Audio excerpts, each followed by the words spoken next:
বিশ্ব ব্ৰহ্মাণ্ডৰ মূল স্বৰূপ মা ভুৱনেশ্বৰী দেৱী মন্দিৰ কামাখ্যা মন্দিৰৰ পৰা প্ৰায় 1.5 কিলোমিটাৰ নিলগত নীলাচল পাহাৰৰ একেবাৰে ওপৰত অৱস্থিত। ভুৱনেশ্বৰী শব্দটোৰ দ্বাৰা ভুৱন ঈশ্বৰী অৰ্থাৎ বিশ্বসমূহৰ দেৱীক বুজোৱা হৈছে আৰু দেৱী ভুৱনেশ্বৰীৰ সগুণ ৰূপ হৈছে পাৰ্বতী আৰু সংগী শিৱ। কোৱা হয় যে এই মন্দিৰ ভাগ 7ম শতিকাৰ পৰা 9ম শতিকাৰ ভিতৰত নিৰ্মাণ কৰা হৈছিল। মা ভুৱনেশ্বৰী মন্দিৰ নীলাচল পাহাৰৰ একেবাৰে ওপৰত অৱস্থিত হোৱাৰ কাৰণে ইয়াৰ পৰিৱেশ কামাখ্যা মন্দিৰতকৈ সম্পূৰ্ণ বেলেগ। ইয়াৰ পৰিৱেশটো ইমানেই সুন্দৰ যে ইয়ালৈ এবাৰ অহাৰ পাছত আৰু যাবলৈ মন নোযোৱা হয়। প্ৰথমতে চাওকচোন মন্দিৰৰ বাহিৰৰ পৰিৱেশ ইমান শান্ত। এয়া দেখিছেনে পূজাৰ সামগ্ৰীৰ দোকান। ইয়াৰ উপৰিও ইয়াত গাড়ী পাৰ্কিঙৰ সম্পূৰ্ণ সুবিধা আছে, কোনো ধৰণৰ অসুবিধা নাই। তাৰোপৰি কামাখ্যা মন্দিৰৰ পৰা ওপৰলৈ অহা ৰাস্তাটো বিৰাটেই ভাল। নমস্কাৰ, জয় মা কামাখ্যা। কামাখ্যা মন্দিৰ দৰ্শন কৰি আহিলোঁ। আজি বহুত গৰম, একদম গৰম লাগি গৈছেগে। এতিয়া কামাখ্যা মন্দিৰ দৰ্শন কৰাৰ পিছত আমি আৰু ওপৰলৈ আহিছোঁ। কামাখ্যা মন্দিৰটো আপোনালোকে দেখিছে, তাৰ পৰা 1.5 কিলোমিটাৰমান ওপৰত আহি আমি পাইছোঁ ভুৱনেশ্বৰী মন্দিৰ। এইটোৱে লাষ্ট মন্দিৰ হয়। এতিয়া আমি ভুৱনেশ্বৰী মন্দিৰ দৰ্শন কৰিম। বাকী মন্দিৰৰ পৰিৱেশ, মন্দিৰটোৰ বিশেষত্ব এই সকলোবোৰ মই আপোনালোকক জনাই গৈ থাকিম। প্ৰথমতে আমি মন্দিৰ দৰ্শন কৰি লওঁ। এয়া চাওকচোন মন্দিৰৰ বাহিৰৰ পৰিৱেশ, ইমান ধুনীয়া পৰিৱেশটো নহয়। কামাখ্যা মন্দিৰত বহুত ভিৰ ভাৰ, কিন্তু ইয়াত একদম শান্ত। ইয়াত মানে বহুত কম মানুহ আহে, বহুতে গমেই নাপায় এই মন্দিৰ ভাগৰ কথা। আমি গম পাই আহিছোঁ দৰ্শন কৰিবৰ কাৰণে। বাকী সকলো আপোনালোকক জনাই গৈ থাকিম। এতিয়া ভিডিঅ'টো কণ্টিনিউ চাই থাকক আৰু যদি ভিডিঅ'টো ভাল লাগিছে তেনেহ'লে লাইক কৰিব আৰু যদি আপোনালোকে প্ৰথমবাৰৰ কাৰণে মোৰ চেনেলটো চাইছে তেনেহ'লে প্লিজ ছাবস্ক্ৰাইব কৰিব। এতিয়া বলক আমি ভুৱনেশ্বৰী মন্দিৰ দৰ্শন কৰোঁ। নিজৰ নামৰ তাৎপৰ্য অনুসৰি মা ভুৱনেশ্বৰী ত্ৰিভুৱন অৰ্থাৎ 3 লোকৰ দেৱী হয়। কোৱা হয় যে গোটেই বিশ্ব ব্ৰহ্মাণ্ডৰ পালন পোষণ মা ভুৱনেশ্বৰী দেৱীয়েই কৰে। নীলাচল পাহাৰৰ ওপৰত অৱস্থিত এই মন্দিৰ ভাগত অম্বুবাচী মেলাৰ উপৰিও নৱৰাত্ৰিৰ সময়ত বহু ভক্তৰ ভিৰ দেখিবলৈ পোৱা যায়। বৰ্তমান আমি ভুৱনেশ্বৰী মন্দিৰ পাইছোঁহি। চাওক, এয়া পিছফালে মন্দিৰ ভাগ আছে। এই মন্দিৰ ভাগ 10ম মহাবিদ্যাৰ ভিতৰত 4ৰ্থতম বুলি কোৱা হয় আৰু এয়া নীলাচল পাহাৰৰ একেবাৰে ওপৰত আছে। মানে সকলোৱেতো জানেই নীলাচল পাহাৰত কামাখ্যা মন্দিৰ আছে। এই ভুৱনেশ্বৰী মন্দিৰটো একদম ওপৰত আছে। বা কি ধুনীয়া পৰিৱেশটো নহয়, বলক গৈ থাকোঁ আগুৱাই। মন্দিৰৰ গেটৰ ওচৰত যেনেদৰে পূজাৰ সামগ্ৰীৰ দোকান দেখিবলৈ পোৱা যায়, ঠিক তেনেদৰে মন্দিৰৰ কাষতেও এনেদৰে পূজাৰ সামগ্ৰীৰ দোকান দেখিবলৈ পোৱা গৈছে। ইয়াৰ উপৰিও চাওকচোন মন্দিৰৰ বাহিৰৰ পৰিৱেশটো, বাপৰে ইমান ধুনীয়া নহয়, ইমানেই শান্ত, ইমানেই ধুনীয়া যে মই আপোনালোকক ভাষাৰে বুজাব নোৱাৰিম। আপোনালোক যদি কামাখ্যা মন্দিৰ দৰ্শন কৰিবলৈ আহে তেনেহ'লে নিশ্চয় এই মন্দিৰ ভাগ দৰ্শন কৰিবলৈ আহিবই। কিন্তু ইয়াত আহিলে আপোনালোকৰ বহুত ভাল লাগিব, পৰিৱেশটো বহুত ধুনীয়া।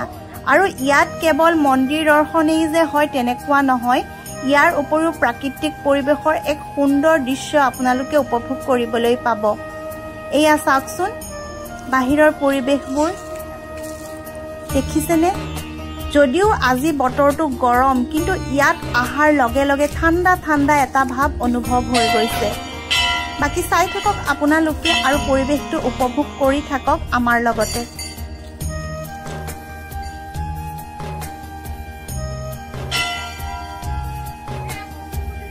ইয়ালে ইহঁতক আহিবলৈ দিয়াচোন, বিৰাট ধুনীয়া।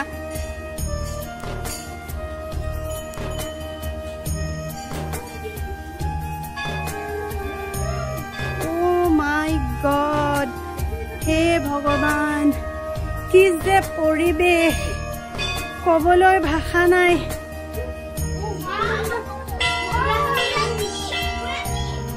এয়া উমানন্দ মন্দিৰ, এয়া চাওকচোন উমানন্দ মন্দিৰটো। বহুত দূৰত আছে যে, আৰু ইমান মজা লাগিছে। এইফালে চিটি, সেইখিনি পৰা আৰু ভালকে দেখিম।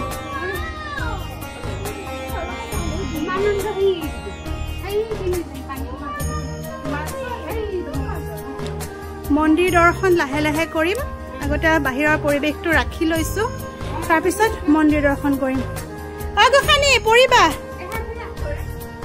গুৱাহাটী চিটিখনৰ পৰিৱেশটো চাওকচোন মাই গড এনেকুৱা ধুনীয়া দেখিছে নহয় মানে ক'বলৈ ভাষা নাই আৰু ভুৱনেশ্বৰী মন্দিৰ দৰ্শন কৰিলে কেৱল মাত্ৰ মন্দিৰ দৰ্শনেই নহয় আৰু প্ৰাকৃতিক পৰিৱেশৰ বহুত ধুনীয়াকৈ সৌন্দৰ্য উপভোগ কৰিব পাৰি আৰু এয়া চাওক মেইন মন্দিৰৰ পৰিৱেশ বহু বছৰৰ আগৰ পৰাই এই ঠাইত মন্দিৰ ভাগ আছে যদিও ইয়াৰ গৃহবোৰ কিন্তু নতুনকৈ নিৰ্মাণ কৰা হৈছে আৰু এয়া দেখিছেনে ইয়াত নিশ্চয় যজ্ঞ হয় আমি বিশেষ নাজানো আৰু যিহেতু এতিয়া আবেলিৰ সময় ভক্তও বৰ বিশেষ নাই দুই এজন আহি আছে যিহেতু বহুতে এই মন্দিৰ ভাগৰ কথা গমেই নাপায় তেওঁলোকে মা কামাখ্যা মন্দিৰ দৰ্শন কৰি গুচি যায় কিন্তু আমি গম পাই আহিলো আৰু আশা কৰিছো আপোনালোকেও যাতে ভৱিষ্যতে এই মন্দিৰ ভাগ দৰ্শন কৰিবলৈ আহিব কোনো ধৰণৰ অসুবিধা নাই মন্দিৰ দৰ্শন কৰিবৰ কাৰণে